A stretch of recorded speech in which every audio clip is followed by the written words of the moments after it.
Good morning, dear students. I Vidyasagar welcome you all in the e-learning class of Modern International School Iswa.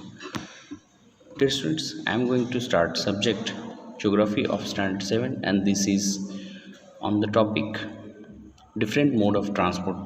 As we have discussed that there are four major mode of transport, that are roadways, railways, airways and waterways. First we will discuss the roadways. Dear students, as we know that roadways, these are the most common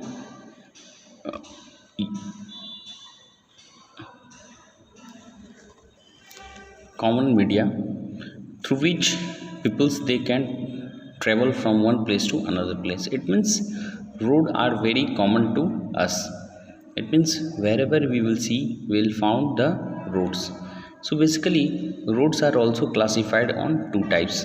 The first is the metalled and second is unmetalled road. So basically what we will see that metal roads are found basically in the urban areas. Okay, wherever the unmetalled, it means kacha, unmetalled it means pakka. So unmetalled, these type of roads it will found basically in the rural areas. So basically what we have seen that roads are also available to the some of the, what we will see that roads are also available in the high terrains. Okay, like the high mountains, desert areas and also in the forest area, and even on the high mountains. Like one of the best example is Manali Leh highway in the Himalayan mountains, is one of the highest roadways in the world. Okay, roads are also built under the subway underpaths. Flyovers are built over the ridge structure. It means road are the most common media through which peoples they used to move from one place to another place. Okay, next is railways. Dear students, after roadways, railway is the you can say the most efficient for of the publics to carrying goods to a long distance. Through the roadways we can carry distance, but we cannot move to the longer distance. That's why the railway is more convenient for that works. Okay, and the invention of steam engine, okay, and the industrial revolution that helped the speedy development of rail transport. It means in India the rail it was started in 1853. Okay, 1853, and the diesel engine it was there in England in 1825. So what we can see that during colonial British India, whenever the industrial revolution was started, the trains, the rails, it all has been started in our country also. Okay, so diesel and electric engines they are largely replaced the steam engines. It means the basically the initial engine it was the steam engine, but it all has been replaced by the diesel and electric engine. So there what we seen that there are also the super fast trains which make our journey very faster. Okay, the railway network is well developed in the plain areas, like we are in the plain areas, Bihar, UP, Punjab, Haryana, Delhi. These all are the plain areas. Wherever it is difficult to set out the railway tracks on the mountainous or hilly areas. Okay, so there is also much few but there is also much fewer in number, and now Indian railway network is well developed and it is the largest in Asia. Okay, now the Trans-Siberian Railway. Okay, the Trans-Siberian Railway in the Russia from St. Petersburg to Vladivostok is the longest railway system in the world. Okay, this will be the 1 marks question for you. Okay, Trans-Siberian Railway from St. Petersburg to Vladivostok. Okay, now next is waterways. As you have already learned that waterways it also became the one of the chief and major transport.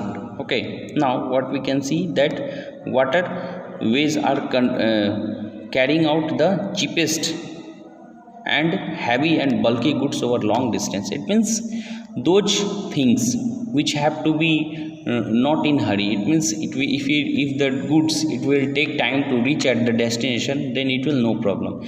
Then at that case, the heavy and bulky goods, these are loaded on the ships and further it used to reach the destination. Okay, now the it is also of waterways also divided into two types, the inland waterways and overseas.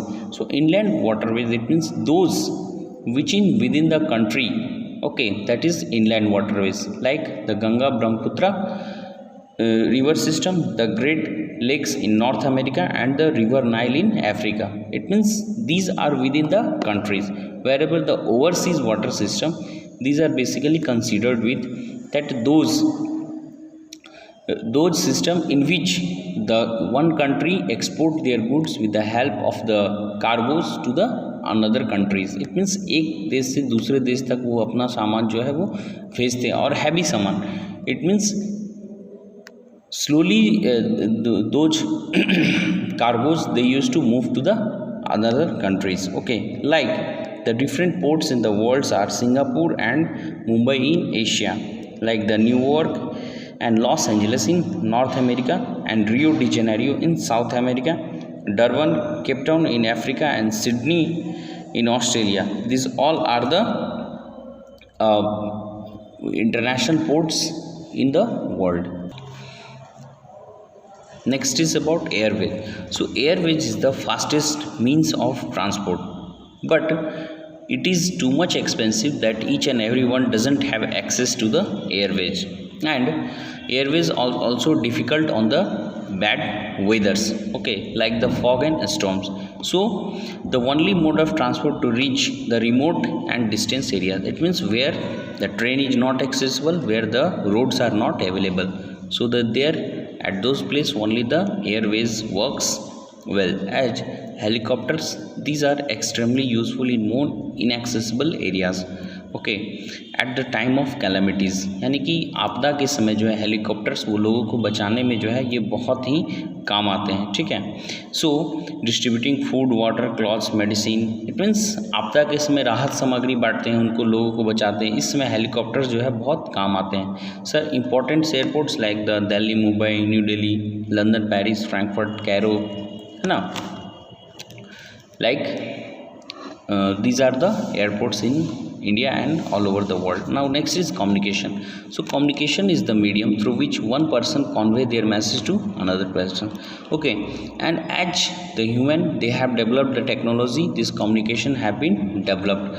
In the earlier times we used to send our message with the help of the letters, and in the more ancient times the messages were went through the birds like the pigeons. Okay, now in the latest technology what we can see that if anyone want to deliver their message, then they are using the telephones, mobile phones, they are using the emails. These are the fastest means of communication.